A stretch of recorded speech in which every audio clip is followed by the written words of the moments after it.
오늘도 우리의 발걸음을 주님의 전으로 옮겨주셨사오니 우리의 마음도 주님께로 향하게 하셨사.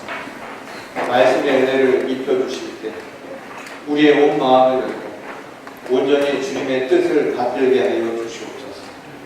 그리하여서 내 마음의 깊은 곳에서부터 하나님의 말씀의 씨앗이 자리 잡고 열매를 맺기까지 충성되이 나아갈 수 있도록 주님 함께하여 주시옵소서. 오늘 이 시간 주님께서 저희 모두와 함께 하신 줄 믿사오니 거룩하신 우리 주 예수 그리스도의 이름으로 간절히 기도드렸습니다. 아멘. 오늘은 이 대림절 세 번째 주. 이 대림절은 예수 그리스도께서 오시는 것을 기다리는 것이고 말대로 기다리고 오심을 기다리는 하나의 의미를 가는 겁니다. 세 번째 주일을 맞이해서 성서 일과 우리에게 주시는 이 말씀 가운데 이 구약의 이사야서 말씀을 택해서 여러분들과 말씀을 함께 살펴보려고 합니다. 오늘 이사야서의 말씀은 이 바벨론 포로 구약이라고 하는 특정한 역사적 사건을 배경으로 하고 있습니다. 이 기원전 587년에 이 바벨론에 의해서 예루살렘이 함락이 되고 그 함락의 결과로 인해서 성전이 파괴되는 사건이 일어나죠. 그리고 이스라엘에 있었던 많은 사람들이 바벨론의 포로로 잡혀가게 됩니다. 이 사건은 이스라엘 사람들에게 있어서는 엄청난 사건입니다. 이 구약을 보게 되면 이 사건에 대한 이야기들이 끊임없이 반복되는 것을 보게 돼요. 마치 우리가 이 근대사에 있어서 일제 식민지라고 하는 것이 우리 역사에 엄청난 영향을 주었던 것처럼 당시 이스라엘 사람들에게 바벨론의 포로로 잡혀갔던 이 사건은 그들의 생각과 또한 그들의 삶을 송두리째 바꿔놓은 엄청난 사건이었죠. 그리고 그러한 민족의 굴욕과 순환은 약 50여 년간 지속이 됩니다. 그러다 그 지역의 신흥 제국이 부상하기 시작하죠. 바로 바사제국, 페르시아 제국이 등장을 하게 됩니다. 그 페르시아 제국이 등장하게 되면서 바벨론이 무너지게 됩니다. 그 결과 포로 신세였던 이스라엘 사람들이 다시 고향으로 돌아갈 수 있는 귀향길이 열리게 됩니다. 나라의 먼 타향 땅에서 핍박받으며 살아가던 사람들에게 귀향을 할 수 있다, 다시 고향길로 돌아갈 수 있다는 소식은 아마도 가장 기쁜 소식이 아니었을까요?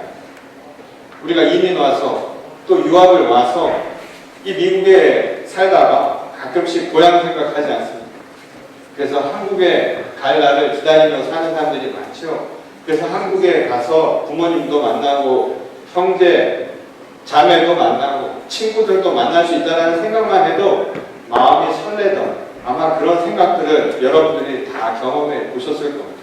그러니 남의 나라에서 종처럼 살다가 국권을 회복하기만 고대했던 이들에게 귀향길이 열렸다. 이제 나라가 국권을 회복하게 되었다. 라고 하는 이 소식은 아마 무엇보다도 반가운 소식이라고 할 수 있을 겁니다. 그런데 이 꿈에 그리던 보국행이 실제로 쉽게 이루어졌는가 하면 그렇지 않았다라는 거예요. 왜냐하면 여전히 그들을 막고서 있었던 장벽들이 많이 남아있었다라는 거예요. 외적인 것들, 다시 말해서 외부적인 요인들은 해결이 되었죠. 갈 수 있는 길이 열렸다 이 말이에요. 근데 문제는 내적인 문제들까지 다 해결된 것은 아니었다라는 거예요. 이 실제로 당시 이 세월이 50년이라고 하는 세월이 흘렀다라고 하는 것은 이 바벨론 포로로 잡혀갔던 1세대들이 이미 역사의 뒤안길로 사라진 뒤라는 것을 우리가 알 수가 있습니다. 다시 말해서 1세대들은 대부분 운명을 달리하고 남아있었던 사람들은 그들의 자손 세대였다는 거예요. 2세대, 3세대가 이미 바벨론 땅에 자리를 잡고 있었기 때문에 그들에게 삶의 터전은 이스라엘 땅이 아니라 바로 자기가 태어난 이방인으로 취급받고 살아도 바로 그곳이 자신들의 삶의 터전으로 알고 살았던 사람들이었다는 거예요. 이미 삶의 터전이 바뀐 그들에게 보국 땅이라는 말 자체는 생소하게 들렸을 수 있었다는 것이죠. 그렇다고 해서 부모의 땅인 이스라엘, 예루살렘 지역이 당시 그들이 살고 있었던 지역에 비해서 훨씬 나았는가 하면 그렇지도 않았다는 거예요. 이미 당시 제국을 이루고 있었던 이 고대 근동 지역의 패자였던 바벨론이나 페르시아는 모든 문명의 중심지라고 할 수 있었다는 것입니다. 그러니 그 화려한 독시 생활을 기록하고서 이 자신도 알 수 없는 부모의 나라로 돌아간다는 결정을 쉽게 하기가 어려웠다는 거예요. 무엇보다 이 생활의 터전을 바꾼다라고 하는 것은 생활인으로 살아가는 사람들에게는 엄청난 도전을 의미하는 것 아닙니까? 그리고 어떻게 될지 모르는 위협 요인이 항상 뒤따르기 마련이라는 거예요. 우리가 여기서 살면서도 마찬가지죠. 언젠가 길이 열려서 다시 고국 땅으로 역이민을 가시는 분들도 있습니다.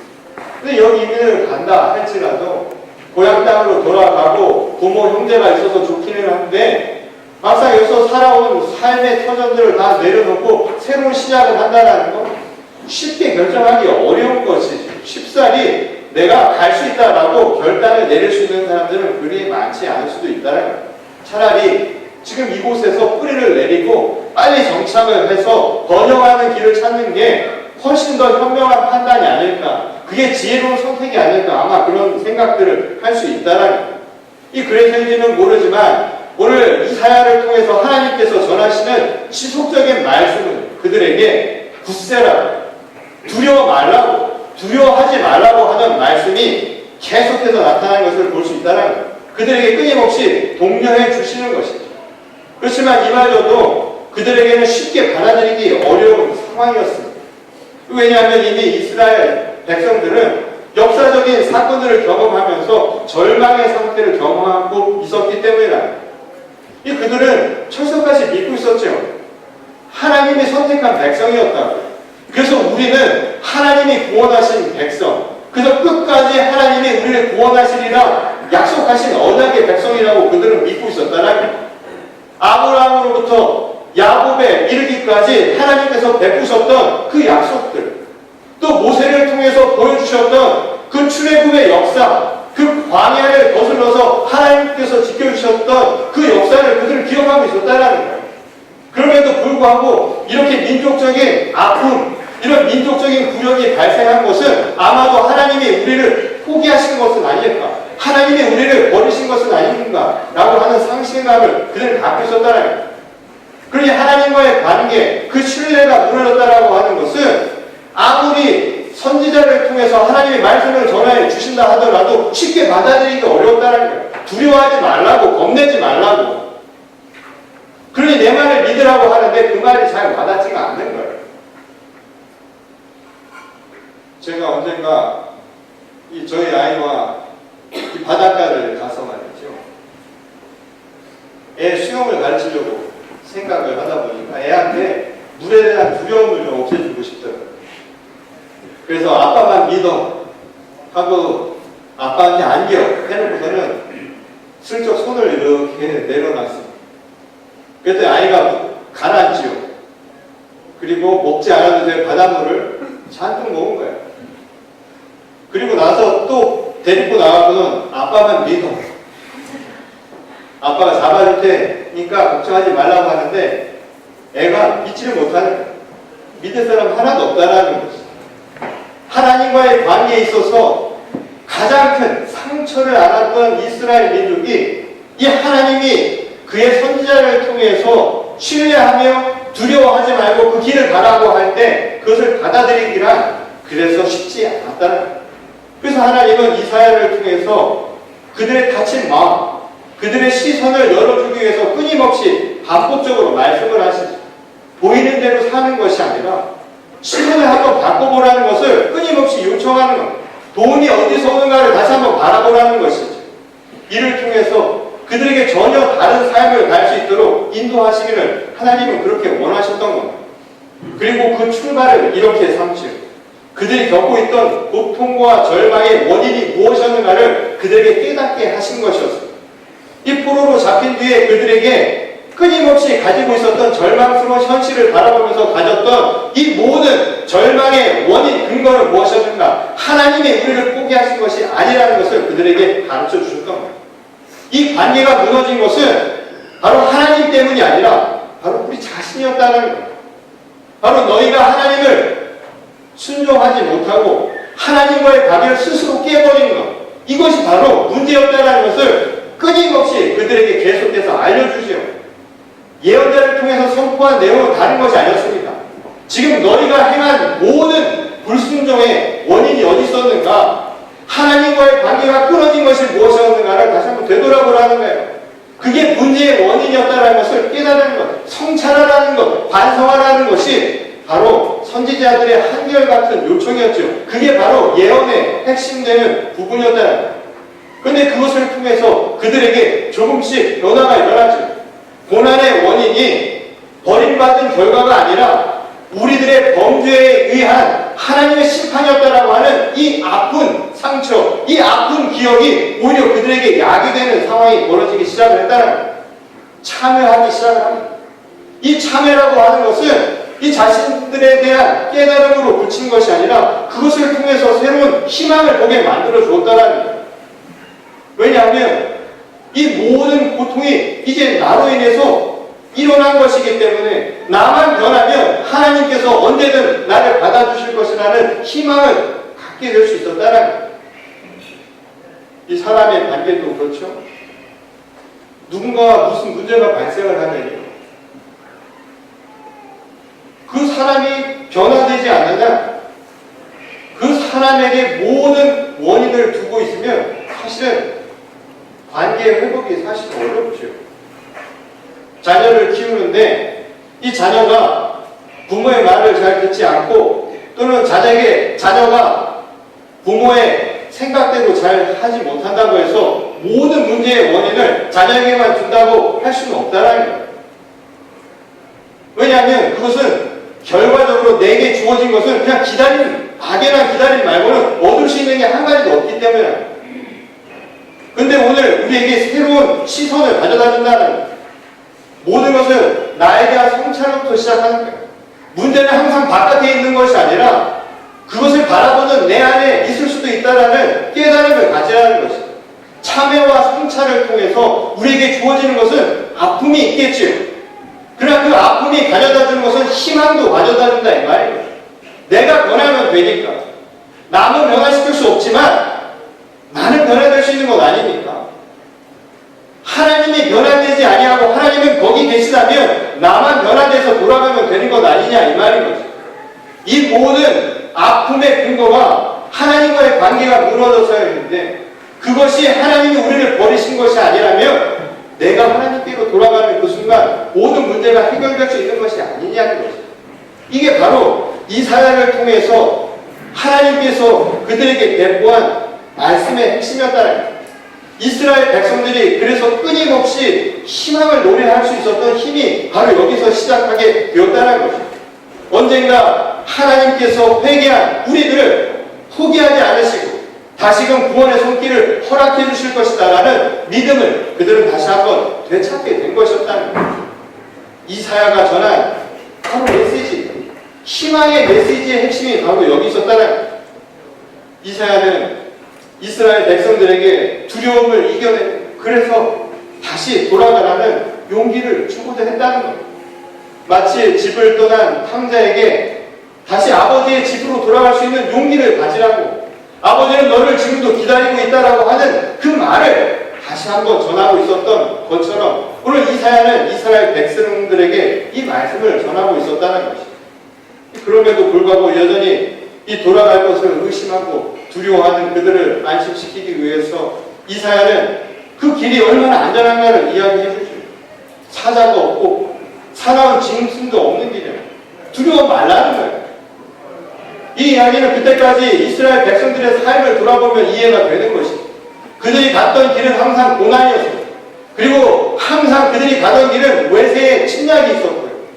호시탐탐 자기를 노리고 있는 외세의 짐승과 같은 마수가 늘 있다라고 하는 그들의 두려움들을 가지고 있었다는 것입니다. 그러나 두려워하지 말라는 거예요. 지금 그 길은 괜찮으니 지키고 있으니 걱정하지 말라고 그 길을 가라는 것입니다. 근데 말이죠, 그 길이 그렇게 편안하고 아무 문제가 없고 평탄한 길이라고 하는 것이 과연 우리의 삶 속에 존재하고 있는 걸까요? 그리고 그런 길이 있다고 해서 우리가 가지 못하는 것은 무슨 이유 때문에 가지 못하는 것일까요? 이 자녀를 키우면서 저도 가끔씩 그렇게 이야기를 합니다. 인생의 선배들이 볼 때 후배들에게 해줄 수 있는 말들이 있죠. 이렇게 살라. 이렇게 살면 인생이 참 편할 것 같고 인생에 어려움이 없을 것 같다라고 그렇게 얘기해 주지 않습니다. 그리고 또 그렇게 자기도 알고 있고 또 자기도 그렇게 들어왔어요. 그런 길이 있는지 없는지는 모르겠지만 정말 있다고 한다면 왜 못 갈까 이 말일까요? 길이 없어서가 아니라 바로 가려는 자신의 의지나 또한 그에 대한 믿음이 부족해서 아니었을까요? 성공 가도라는 게 있다고 생각을 해보죠. 그 길을 가기 싫어서 안 가는 사람이 어디 있습니까? 가지 않은 거죠. 가지 못하는 것이죠.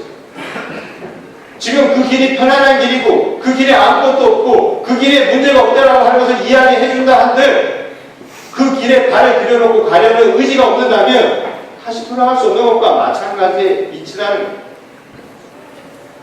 어쩌면 이 이야기는 우리 신앙과 우리 삶의 여정을 이야기하고 있는지도 모른다는 거예요. 우리 삶의 평탄한 길, 하나님께서 지켜주시는 그 길, 그리고 누가 보더라도 정말 쉬운 그 길, 아무 어려움이 없는 그 길 가고 싶지요. 그리고 가기를 원하지요.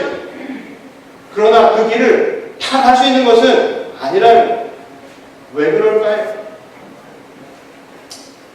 제가 처음 이 목회라는 낯선 길에 발을 들여놓을 때 이 주변에서 여러 조언들을 들었습니다. 저는 이 신학교를 오면서 아무 준비가 안 된 상태로 사실 신학교를 다니다 보니까 이 교회에 대한 많은 이야기들을 같이 다니면서 신학생이었던 주변 동료 목사님들이나 신학생들 또는 이 선배 목사님들로부터 이야기를 많이 들었어요. 근데 한편으로 그 목회의 길을 저한테 이렇게 이야기를 해주시는 거예요. 가시밭 같을 거라고. 그래서 십자가를 지고 가는 길 같을 것이다. 그런 이야기를 저에게 자주 해주셨던 기억이 납니다. 제가 신학교를 다니고 얼마 안 되실 무렵이었는데 한 선배 목사님이 우연찮게 저를 찾아오셔서 저한테 이런 질문을 하는 거예요. 왜 신학교 왔는가? 그리고 왜 목회의 길을 가려고 하는가? 목회의 목적이 뭐냐라고 묻는 거였어요. 근데 물론 그 생각을 안 하고 간 건 아니었지만 막상 그렇게 물어보니까 뭐라고 대답해야 될지 딱히 떠오르지가 않아서 마치 인터뷰할 때 모범 답안을 이야기하듯이 제가 이렇게 얘기했습니다. 하나님의 말씀으로 세상과 사람을 변화시키고 싶습니다. 아주 모범 답안을 제가 이야기했지. 그랬더니 그분이 저한테 그러시는 거예요. 네가 뭔데 사람을 변화시키냐? 네가 뭔데 세상을 변화시키냐라고 저한테 그렇게 이야기합니다. 그러니까 그러면서 저한테 보기에 좀 똘똘해 보이는데 지금도 안 늦었다. 지금도 늦지 않았으니 조금 더 공부해서 신학대학을 가지 말고 의대를 가라. 그래서 사람 변화시킬 생각하지 말고 사람을 고칠 생각을 하라. 차라리 사람 한 명 고치는 게 현실적인 거니까 그걸 하라는 거예요. 괜히 대도하게 사람 변화시킨다라는 그런 이야기 하지 말고 한 사람 고칠 수 있는 의대를 가고. 제가 그 말을 듣는 순간 기분이 굉장히 언짢더라고요. 아니 무슨 선배 목사님이란 분이 이제 시작하는 사람한테 격려를 해주지 못하는 것, 그리고 하나님의 말씀으로 뜨거웠던 저에게 더 뜨겁게 해주지는 못할 만큼 찬물이나 끼얹는 것 같은 생각이 들었기 때문에. 그러고 얼마 안 가서 제가 우리 교회에 정말 파송을 받았죠. 그리고 본격적인 목회를 시작하면서 그 말뜻이 뭔지 조금씩 이해가 가기 시작하는 거예요. 이 막상 목회의 길에 발을 들여놓고 이 목회 길이라고 하면서 걸어가기 시작하면서 이전에 가졌던 막연했던 생각과 이 현실이라고 하는 것의 괴리, 차이라고 하는 것을 조금씩 느끼기 시작했던 것이죠. 뭐 세상을 변화시키는 것, 사람을 변화시키는 것은 고사하고 제가 안 변하는 거예요. 저 스스로조차도 변화시키는 것에 엄청난 어려움이 있다는 것을 깨닫기 시작을 했다는 거예요. 이 속사람의 변화라고 우리가 흔히 이야기하죠. 사람이 변한다는 것은 속사람이 변화되는 거예요. 근데 속사람의 변화가 된다는 것은 이전까지 내 삶의 주인이 이제 새롭게 변화되는 것을 의미하는 거예요. 그리스도인으로 변화된다는 것은 제가 말했던 것처럼 세상을 하나님의 말씀으로 변화시키고 사람을 변화시키는 것은 하나님의 말씀으로 속상함이 변화되는 거예요.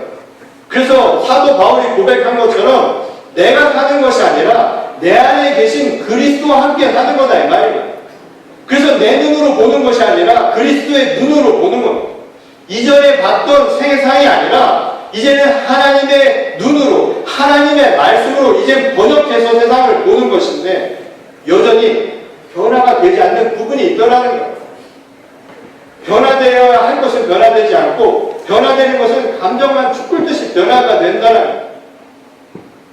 그러니 언제든 생각하는 게 뭐냐면 도망가고 싶은 거예요. 현실에서 벗어나고 싶은 생각들. 그리고 욕망을 쫓고자 하는 바로 그 감정만 생겨나다라는 거. 이 목회를 시작하고 몇 년 안 됐어요. 죄송해요. 그때 계셨던 분들한테. 솔직한 고백이 한국을 방문한 일이 있었는데 사실 그때 다른 길을 찾으려고 했어요.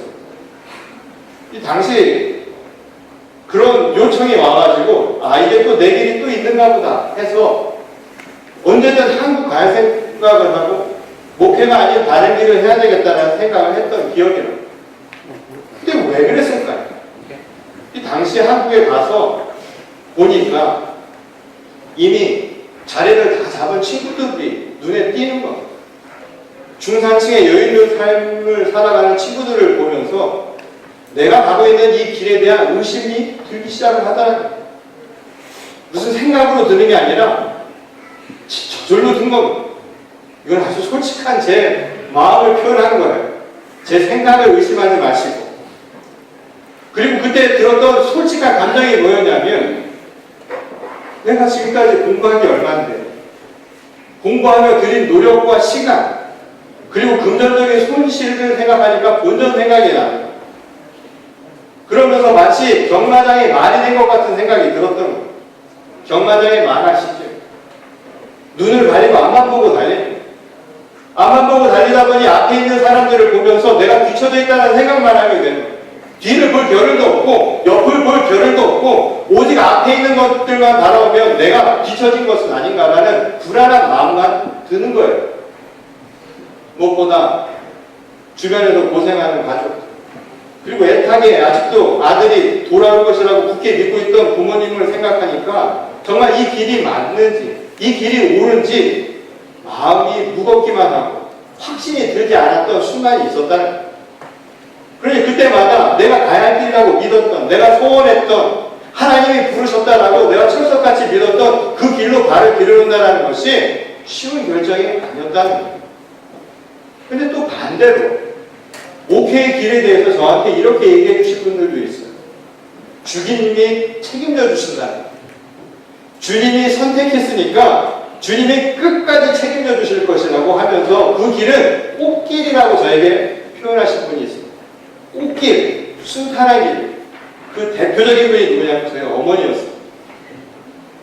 주님의 종이 되는 것은 확실한 보험을 드는 것이나 다름없다는 거예요. 그리고 저희 어머니가 항상 저에게 하신 말씀이 있어요. 걱정하지 말라고. 염려하지 말라고. 주의종 주님이 굶기지 않는다. 다 채워주실 것이니 걱정하지 말라고 저에게 전화할 때마다 말씀하셨어요. 근데 전화를 끊고 제가 늘 생각했던 게 뭐였냐면 걱정이었어요. 무슨 걱정이었냐면 뭘 먹고 살까가 늘 걱정이었어요. 신학교 내내 걱정한 게 뭐냐면 뭘 먹고 사는가였어요. 앞으로 뭘 하며 살 건가. 목회를 하겠다고 이야기하면서도 결국 목회를 하면서 가야 되겠다고 하면서도 했던 걱정은 뭘 먹고 어떻게 살 것인가 걱정했어요. 믿음이 꽤나 좋다고 하는 분들은 항상 이런 간증을 하시죠. 하나님께 기도했더니 그 순간 저에게 턱 하고 이런 걸 주셨습니다. 믿음이 부족한 자들이여 너희가 무엇을 먹을까 마실까 입을까를 염려하지 말라고 했는데 저는 그때까지도 믿음이 턱없이 부족했던 모양이에요. 아무리 기도해도 턱하고 나타나는 것은 한 가지도 없는 거예요. 그냥 저절로 생기는 것은 한 가지도 없으니 믿음이 부족해서 아마 믿음이 연약해서 그랬는지도 모르지만 끊임없이 그런 걱정과 염려를 하면서 살았다는 거예요. 우리들의 삶의 많은 부분에서 정말 에스컬레이터를 타면 반자동으로 저절로 올라가는 듯한 그런 길, 그런 현실이 과연 우리에게 존재하기는 한 걸까요? 그런 의미에서 오늘 이사야가 우리가 가야 할 길, 정말 평탄하고 아무런 두려움이 없고 너희를 넘어뜨리게 만들 것이 한 가지도 없다라고 말한 그 길은 어쩌면 우리가 가만히 앉아도 턱하고 해결해주는 그런 길이 아닐 수도 있다는 것을 말씀해주고 있습니다. 오늘 이사야가 이야기한 것처럼 아무나 그 길을 갈 수 있는 것은 아니라고 한 바로 그 대목이 이를 분명하게 알려준다는 거예요.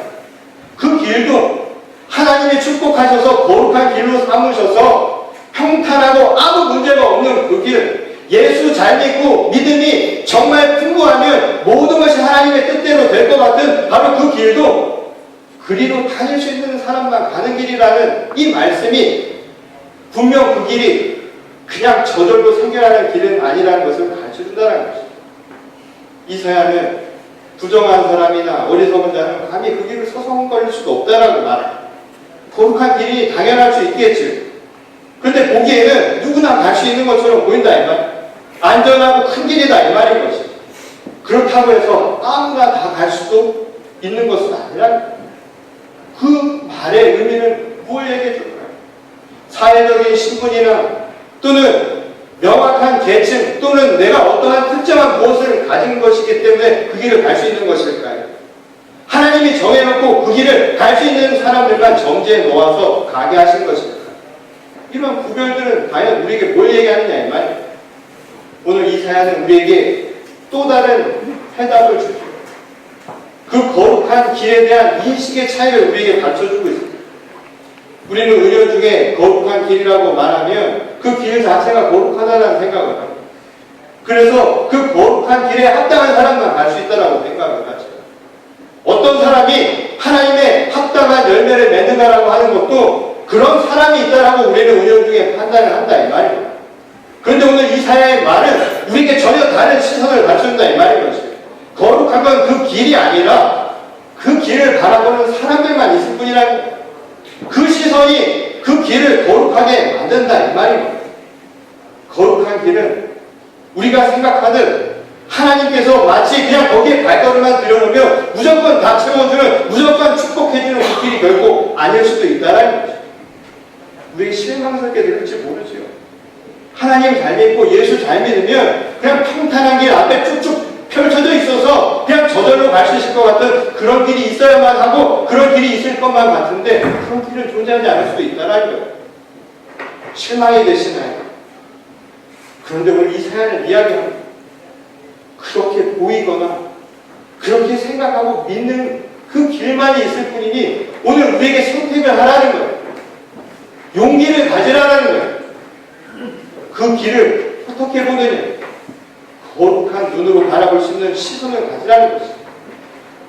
그것은 목회의 길을 가는 것이든 아니면 자기 삶의 어떠한 특정한 길을 가는 것이든 모든 것이 앉아서 가만히 기다리고만 있다고 해서 해결되어지는 만사형통의 길은 분명히 아니라는 것.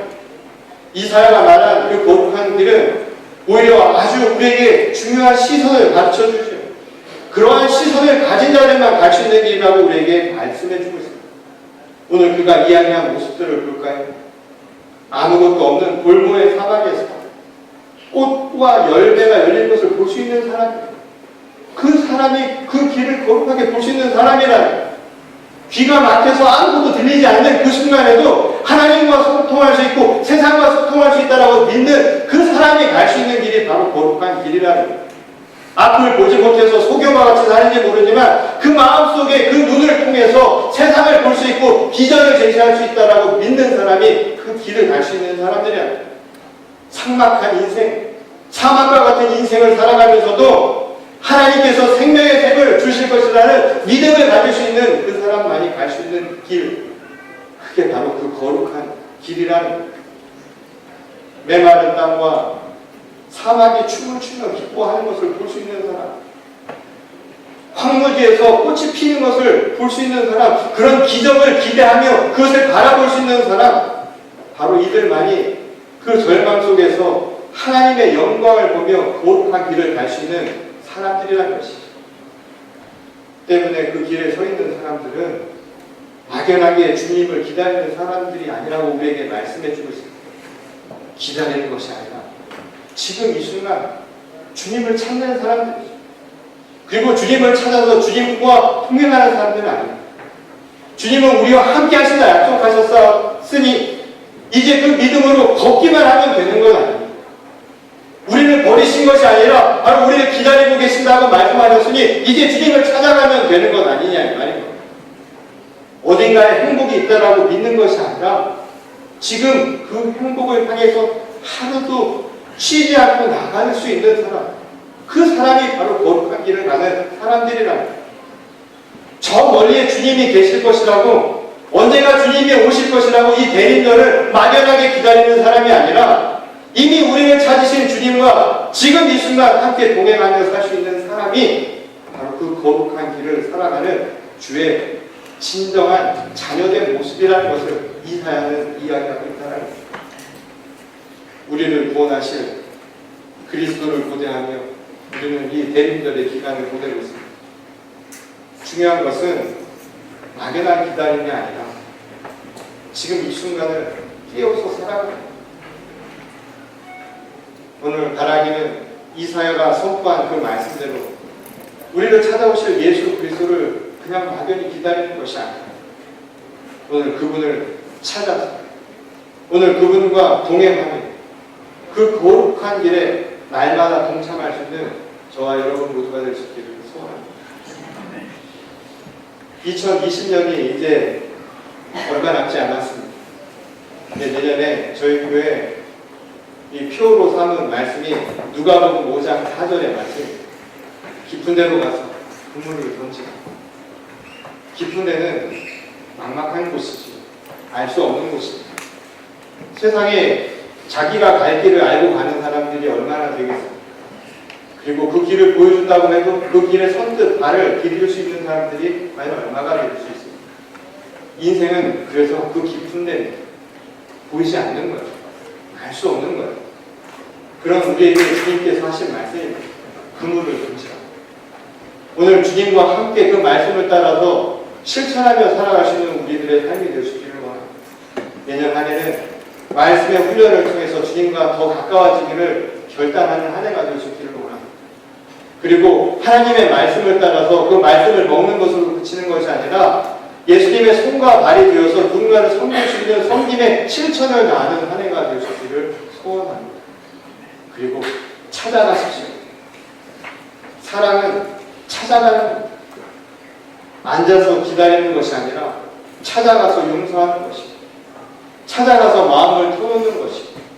찾아가서 서로를 구하는 길입니다.